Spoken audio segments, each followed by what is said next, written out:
प्यारे बच्चों, कैसे हैं आप सब अच्छे होंगे। घर पे ही बैठकर पढ़ाई कर रहे होंगे। अब तक आपने 2 गद्य के और 2 पद्य के पाठ पढ़ लिए हैं। आज हम तीसरा पाठ पद्य वाला शुरू कर रहे हैं। रसखान, जिसका नाम है, रसखान के बारे में पढ़ते हैं हम लोग।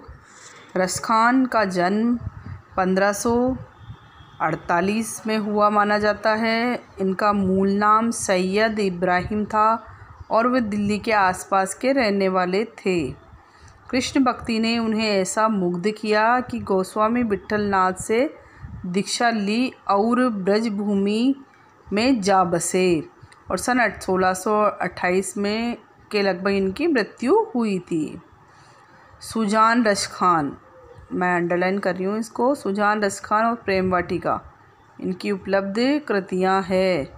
रसखान रचनावली के नाम से इन्होंने रचनाओं का संग्रह मिलता है। इनकी रचनाओं का प्रमुख कृष्ण भक्त कवि रसखान की अनुरक्ति न केवल कृष्ण के प्रति प्रकट हुई है, बल्कि कृष्ण भूमि के प्रति भी उनका अनन्य अनुराग व्यक्त हुआ है। उनके काव्य में कृष्ण की रूप माधुरी, ब्रज महिमा, राधा कृष्ण की प्रेम लीलाओं का मनोहर चित्रण मिलता है। वे अपने प्रेम की तन्मयता, भाव विह्वलता और आसक्ति के उल्लास के लिए जितने प्रसिद्ध हैं, उतने ही अपनी भाषा की मार्मिकता, शब्द चयन तथा व्यंजक शैली के लिए हैं।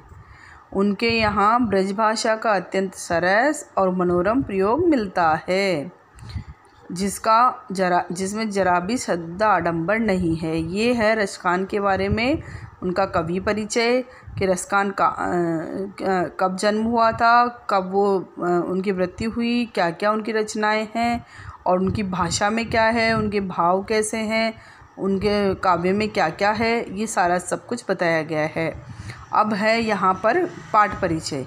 पाठ परिचय में आएंगे, यहाँ संकलित पहले व दूसरे सवैये में कृष्ण और कृष्ण भूमि के प्रति कवि का अनन्य समर्पण भाव व्यक्त हुआ है। तीसरे छंद में कृष्ण के रूप सौंदर्य के प्रति गोपियों की उस मुग्धता का चित्रण है, जिससे वे स्वयं कृष्ण का रूप धारण कर लेना चाहती हैं। चौथे छंद में कृष्ण की मुरली की धुन और उनकी मुस्कान के अचूक प्रभाव और गोपियों की विवशता का वर्णन है। अब हम इसकी मानुस हो तो वही रस खानी, बसो ब्रज गोकुल गाँव के ग्वारन, जो पशु हो तो कहाँ बस मेरो, चरो नित्य नंद की धेनु मज्जारन, पाहन हो तो वही गिरी को, जो कियो हरि छत्र पुरंदर धारण, जो खग हो तो बसेरो करो, मिली कालंदी कूल कदम्ब की डारन। यहाँ पर ये सवैया है रसखान जी द्वारा लिखित।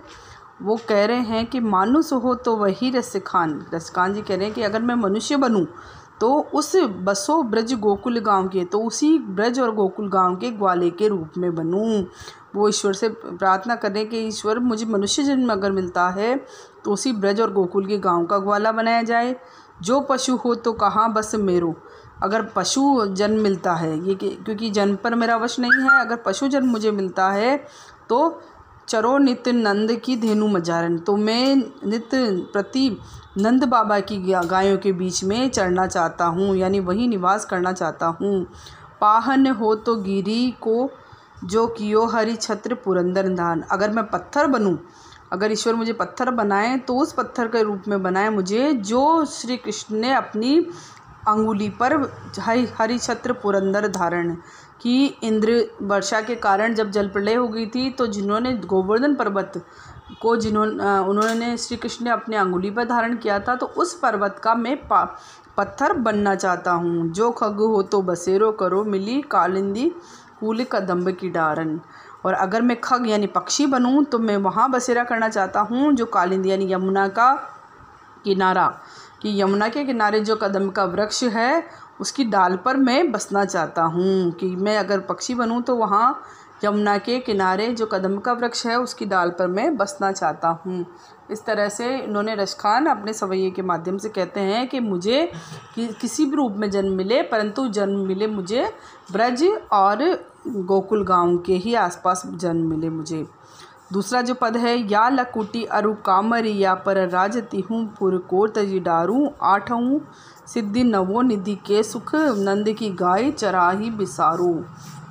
या लकुटी अरु कामरिया पर, कि मैं आपकी लकड़ी और कामरिया यानी कामड़ी पर, मतलब लकुटी,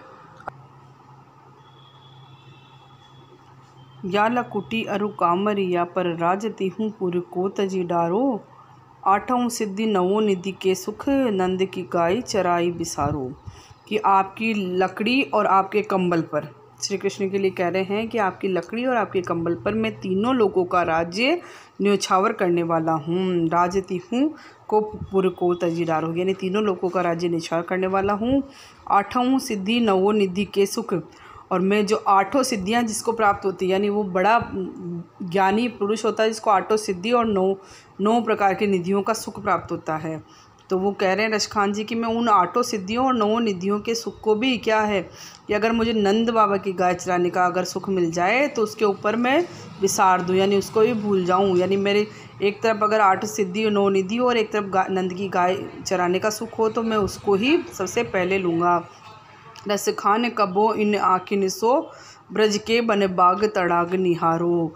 रसखान जी कहते हैं कि ऐसा सुख, ऐसा सौभाग्य प्राप्त होगा कि जब मैं इन आँखों से, अपनी आँखों से ब्रज के वन, बाग और तालाब कि वहाँ के जंगलों को, वहाँ के बाग बगीचों को, वहाँ के तालाब आदि को मैं देख पाऊँगा। निहारो यानी देख पाऊँगा। कौटिक एक कलधोत के धाम करील के कुंजन ऊपर वारों, कि मैं करोड़ों प्रकार के सुख एक कलधोत के धाम करील के कुंजन ऊपर वारों, के मैं इन सारे सुखों को क्या है, सोने के करोड़ों महलों को भी छोड़ने के लिए तैयार हूँ। यानी ये सब अगर ब्रज के वन, बाग, तालाब आदि सब मुझे मिल जाए तो मैं करोड़ों महलों के, कलधोत यानी कलधोत के धाम यानी महलों के सुख को इन करील के कुंजन के इन कदम के जो वृक्ष हैं या इनके बाग बगीचे हैं, इन सब के ऊपर वारने के लिए, ये न्यौछावर करने के लिए तैयार हूँ। और अब तीसरे की व्याख्या देखिए। मोर पखा सिर ऊपर राखियो, गुंज की माल गरे पहिरोगी, ओड़ी पीताम्बर ले लकुटी बन गोधन ग्वारनी संग फिरोगी। यहाँ पर एक गोपी है जो श्री कृष्ण का वेश धारण कर रही है। श्री कृष्ण का उसने वेश धारण कर लिया है और वो कह रही है कि मैं भी श्री कृष्ण जैसा ही बनना चाहती हूँ, परंतु उसमें क्या धारण नहीं करूँगी वो आगे बताती है। मोर पखा सिर ऊपर राखियो, कि मोर पंख को मैंने सिर के ऊपर धारण कर लिया है। गुंज की माल गले पहनोगी, और गुंजन की माला को मैंने गले में धारण कर लिया है। कि गुंज की माला को मैंने कृष्ण का रूप धारण कर लिया है। ओढ़ी पीताम्बर ले लकुटी बने गोधन ग्वारिनी संग फिरोगी, कि मैंने पीताम्बर धारण कर लिया है, पीताम्बर ओढ़ लिया है और लकड़ी लेकर मैं सारे गोधन यानी ग्वालों के साथ साथ गाय चराने के लिए घूमती फिरूंगी। भावत तो वो ही मेरो रस खान सो तेरे कहे सब स्वांग करूँगी, कि मुझे तो वही पसंद है, यानी वो श्री कृष्ण ही पसंद है। रसखान जी कह रहे हैं कि मैं उनके कहे के सारा स्वांग रच लूँगी, यानी उनके जैसा मैं बन जाऊँगी। परंतु या मुरलीधर की अधरान धरी अधरान धरोगी, कि ये मुरलीधर की मैं अपने अधरों पर नहीं धरूँगी, यानी इस मुरली के कारण ही उनसे हमारा बिछो हुआ है, वो चले गए हैं, तो इस मुरली को मैं अपने अधरों पर, अपने होठों पर धारण नहीं करूँगी। यहाँ पर ये गोपी कहती है।